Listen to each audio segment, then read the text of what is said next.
Hi, Mr. Singh. Thanks for taking our questions.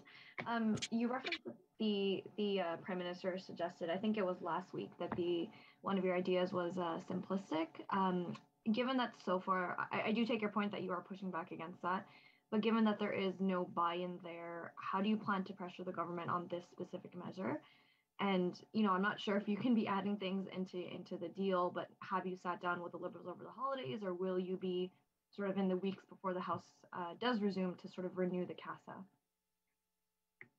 Thanks for the question. So we made it really clear when we forced the government to to do certain things, and we had that written in the document. That agreement is something that we said very clearly is a floor, not a ceiling. So it doesn't limit the number of things we can ask for. We can ask for and we can push for things beyond the agreement, and we have. We forced the government to double the GST rebate, for example. That was not in the agreement. That was an idea that we put forward back in May. We continue to fight hard. We pushed for it, and eventually in November, Canadians received that rebate. Nearly over 10 million Canadians received additional supports financially. So that's an example of something that we fought for, that we pushed the government to do that was outside the agreement. And we're going to continue to do things like that. When it comes to making CEOs pay what they owe, we absolutely believe it's the right thing to do.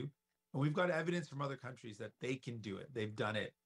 We pointed to the massive wealth being generated by oil and gas companies, that they're seeing huge profits, and countries around the world have said they need to pay they need to pay what they owe then. If they're making these huge profits, there should be an excess profit tax. And that's what the UK has done. That's what Germany has done. Spain has done. The European Union as well, as an entire European Union, has also taken those steps. So we can do it here in Canada. We're going to continue to push for it. We're going to use the example, and I want Canadians to know this. If those at the very top who are making massive profits, who are making record profits, and making profits off the back of inflation, which is really profiteering off of people's pain. If these companies are making these huge profits and don't pay what they owe, then the burden's going to end up falling back on working people. If the wealthy CEOs aren't paying what they owe, then people end up having to pay the price of that. And that's a problem. So we're going to use that example. We're going to continue to push back and continue to fight.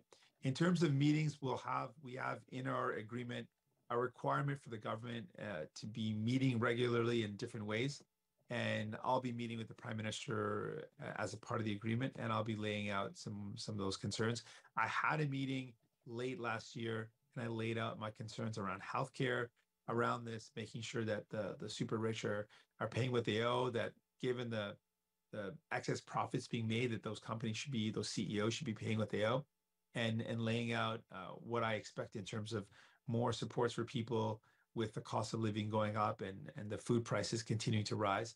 And so I laid those out before the end of the year, and we'll be continuing to lay out what we think that the government should be doing to help people out, to support people in this time in the new year as well. Thanks. And sorry, just as a follow-up, are you sort of hopeful that the Liberals will warm up to this idea? What are the talks around that? Like, I'm just curious why you think there's reluctance on this measure as opposed to the government bringing in more measures to demand accountability from the oil and gas sector, for example. I'm just for you, what is sort of the difference there?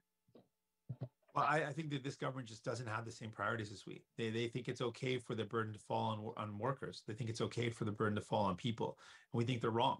We think that their prime minister is wrong not to make CEOs pay what they owe. And we've seen now a real stark example of what's happening. The fact that CEO pay, and we're talking about CEOs that are making in the millions and millions of dollars in compensation, their average salary for CEOs has gone up by over 20% this year, while the real wages of workers went down by 2%. So there's a real difference here, where workers are seeing a pay cut in their real wages, in their real impact because of the cost of living making things more expensive. The real impact of their salary has gone down. The ability to purchase has gone down.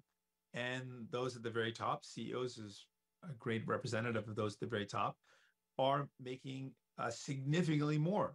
And so that is a problem that needs to be addressed, because people see that as unfair, that they're paying the price, they're feeling the burden, they're feeling the squeeze, but those at the top are actually making even more profits. And we see that with corporate grocery stores who are also experiencing massive profits. This end of year has shown that the large corporate grocers have seen big profits like Loblaws, and workers and people are struggling to buy groceries. So that's a problem, and the government has to respond to that. And so the reason so far that the government hasn't is because they don't think it's a problem. We think it is a problem, and we're going to continue to put pressure. Some of our success, I should point out, we have been able to secure some increases in terms of the amount that those at the very top pay. We were able to secure as a part of our agreement that banks and insurance companies had to pay a one-time excess profit tax, as well as an ongoing increase, permanent increase in tax. So that's something that we were able to obtain. So that shows some progress that we were able to make, but we're going to keep on fighting to see more.